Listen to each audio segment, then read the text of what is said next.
মিসকার রান্নাঘরে তোমাদের সবাইকে স্বাগত। দেখুন বন্ধুরা, আজকের একটা নিরামিষ সুন্দর একটা রেসিপি নিয়ে চলেছি। আজকে আমি বানাবো মেথি শাক। দেখুন এখানে মেথি শাকটা কেটে ধুয়ে পরিষ্কার করে নিয়ে চলে এসেছি। দেখুন তার জন্য আমি উপকরণ নিয়েছি, নারকোল নিয়েছি, আর এখানে মিঠা মৌরি নিয়েছি, চীনাবাদাম নিয়েছি, আর শুকনো লঙ্কা নিয়েছি। দেখুন একদম দুর্দান্ত একটা রেসিপি। এই শীতকালে মেথি শাক খুব পাওয়া যায়, খেতেও খুব সুন্দর লাগে। আমি আজকে এই মেথি শাকটা ভাজা বানাবো, কিভাবে বানাই সেটাকে দেখাবো। দেখুন এদিকে আমি একটা কড়াই বসিয়ে দিয়েছি উনুন জেলে। কড়াইয়ের মধ্যে আমি কিছুটা রিফাইন অয়েল দিয়ে দিলাম। দেখুন বন্ধুরা, এই মেথি শাকটা সাধারণত একটু তিতো হয়, কিন্তু খেতে দুর্দান্ত লাগে। আমি লঙ্কা 5 পিস শুকনো লঙ্কা নিয়েছি, এই লঙ্কাটাকে এর মধ্যে দিয়ে দিলাম। ওদিকে মিসকা ওর বাবাকে ডাকছে। দেখুন লঙ্কাগুলো আমি একটু ভেজে নেব, তারপরে আমি চীনাবাদামগুলো দিয়ে দেব। এটা কাঁচা, তোমরা চাইলে ভাজা বাদামও দিতে পারো। দেখুন বাদামগুলো আমি হালকা ভেজে নেব, তারপরে আমি কেটে রাখা নারকেলগুলো একটু ভেজে নেব।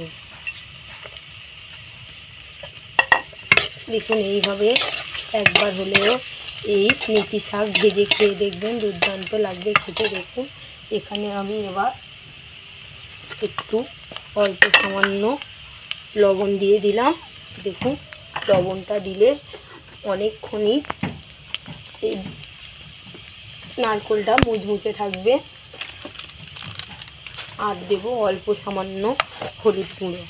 একদম অতি সহজে একটা দুর্দান্ত নিরামিষ রেসিপি, খেতে দুর্দান্ত লাগে। দেখুন আমি এইভাবে একটু ভেজে নিয়েছি বাদাম, শুকনো লঙ্কা আর একটু নারকেল। দেখুন এরকম বাদামি করে একটুখানি ভেজে নিয়েছি। এর মধ্যে এবার আমি একটু মিঠা মৌরি দিয়ে দিলাম। অনেকে কালো জিরে দিয়ে ভাজে, কিন্তু এটা একটু তিতো শাক, তো এখানে একটু মিষ্টি জাতীয় জিনিস দিলে খেতে দুর্দান্ত লাগে। এবারে আমি কেটে রাখা শাকগুলো এর মধ্যে দিয়ে দেব। দেখুন কেটে রাখা শাকগুলো এর মধ্যে দিয়ে দিচ্ছি। একটা ছোট্ট ভিডিও না টেনে তোমাদের কাছে অনুরোধ রইল দেখা।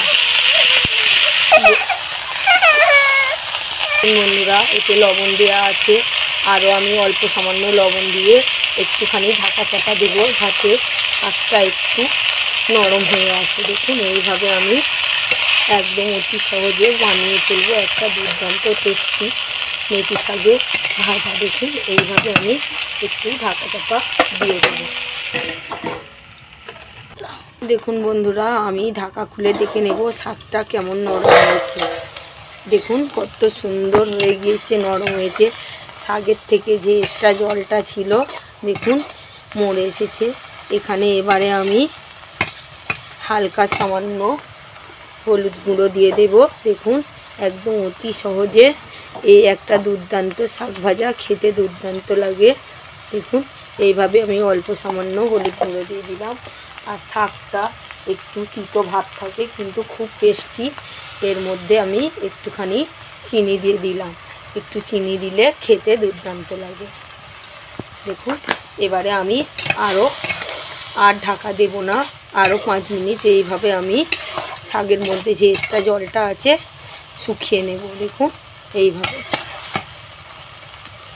বন্ধুরা শাক ভাজাটা একদম রেডি হয়ে গিয়েছে, কত সুন্দর হয়েছে। দেখুন খেতে ওরম দুর্দান্ত লাগবে।